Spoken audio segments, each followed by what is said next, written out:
పుష్ప 2 మీద ఎఫెక్ట్ ఉంటుందా అంటే బయట యాక్చువల్గా సామాజిక మాధ్యమాల్లో వీళ్ళు బన్నీ ఫ్యాన్స్ డిస్కస్ చేసుకునే విషయం ఏంటంటే గతంలో చిరంజీవి గారు కానీ పవన్ కళ్యాణ్ గారు కానీ జగన్ ప్రభుత్వానికి అపోజ్గా వెళ్ళినప్పుడు జగన్ వీళ్ళ సినిమాల్ని ఇబ్బంది పెట్టాడు. భీమ్లా నాయక్ని కానీ దీని కానీ టికెట్ రేటు తగ్గించడం కానీ అదనపు షోస్కి పర్మిషన్ ఇవ్వకపోవడం అండ్ టికెట్ రేట్లు పెంచుకొని ఇవ్వకపోవడం ఇట్లా వాట్ ఎవర్ ఒకటి కాదు రెండు కాదు బోల్డ్ అన్ని విషయాల్లో చాలా ఇబ్బందులు పెట్టాడు. వీళ్ళకి ఏమీ చేయలేదని ఒకటి ఉంది.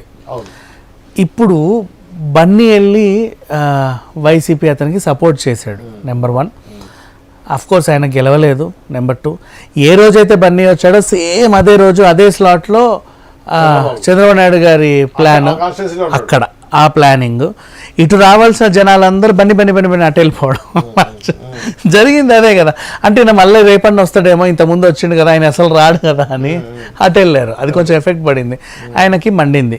ఆ వ్యవహారం ఎక్కడి దాకా వెళ్ళిందంటే వాళ్ళని ఇద్దరిని అప్పుడు డ్యూటీలో ఉన్న వాళ్ళని సస్పెండ్ చేసే వరకు వెళ్ళింది. ఏంటిది లా అండ్ ఆర్డర్ సమస్య అని. ఆ తర్వాత మనోడు కాదు పగోడు అని ఆయన ట్వీట్ పెట్టడం, బాయ్కాట్ పుష్ప అని చెప్పి ఆ ట్వీట్ కింద ఉన్న వాళ్ళందరూ స్పందించడం, అలాగే ఆహాని అన్సబ్స్క్రైబ్ చేసుకోండి అని చెప్పి కొత్త నినాదాన్ని తెర మీదకి తేవడం, ఇవన్నీ జరిగాయి. అంటే ఆ ఒక్క చిన్నదానికే బాయ్కాట్ పుష్ప అని జనాలు అన్నారు. ఇప్పుడు వాళ్ళ ప్రభుత్వం వచ్చింది, క్లీన్ స్వీప్ చేసింది, మళ్ళీ పవన్ కళ్యాణ్ పోటీ చేసిన అన్ని చోట్ల గెలిచాడు. మరి ఇప్పుడు పుష్ప పార్ట్ 2 రిలీజ్ అవుతే దాన్ని ఏమైనా ఇబ్బందులు పెడతారా అని క్వశ్చన్ మార్క్. అంటే షోస్ ఎక్కువ వేసుకొని ఇస్తారా, ఇవ్వరా, పర్మిషన్ ఇస్తారా లేదా, బెనిఫిట్ షోకి పర్మిషన్ ఇస్తారా, ఇవ్వరా, టికెట్ రేటు పెంచుకోవడానికి పర్మిషన్ ఇస్తారా, ఇవ్వరా, ఇవన్నీ కూడా ఒక డైలమాలో పడ్డ స్థితి. నెక్స్ట్ సేమ్ పుష్ప రిలీజ్ రోజే మన రజనీకాంత్ గారి సినిమా రిలీజ్కి ఉంది. సో అదే రోజు. సో ఇప్పుడు ఏంటంటే టీడీపీకి వాళ్ళకి ఉన్న ఇదేంటంటే పుష్పని ఇబ్బంది పెట్టకపోయినా ఇబ్బంది పెట్టచ్చు పరోక్షంగా.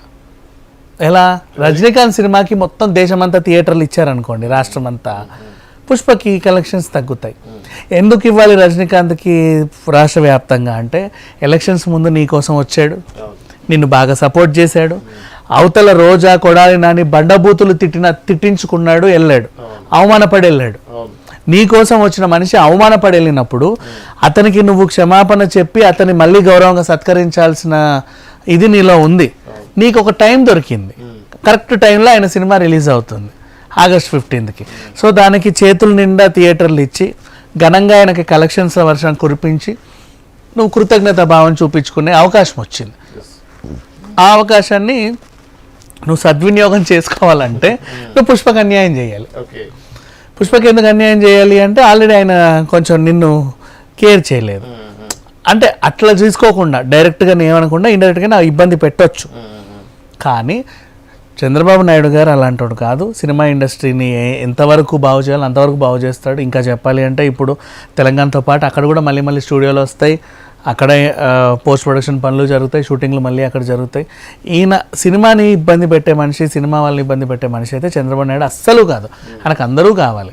బన్నీ అక్కడికి వెళ్ళాడు, వాళ్ళ స్నేహం ఏదో లేదా వాళ్ళ ఇంట్లో వాళ్ళకి ఏదైనా ఉండొచ్చు. నాకు బన్నీకి ప్రత్యక్ష పరోక్షంగా ఎలాంటి ఇది లేదే. అది చంద్రబాబు నాయుడు ఖచ్చితంగా ఆలోచిస్తాడు. ఆయన అంత సీనియర్ ఆయన. సో ఇట్లా చిల్లర పగలు తీర్చుకునే మనిషి అయితే కాదు.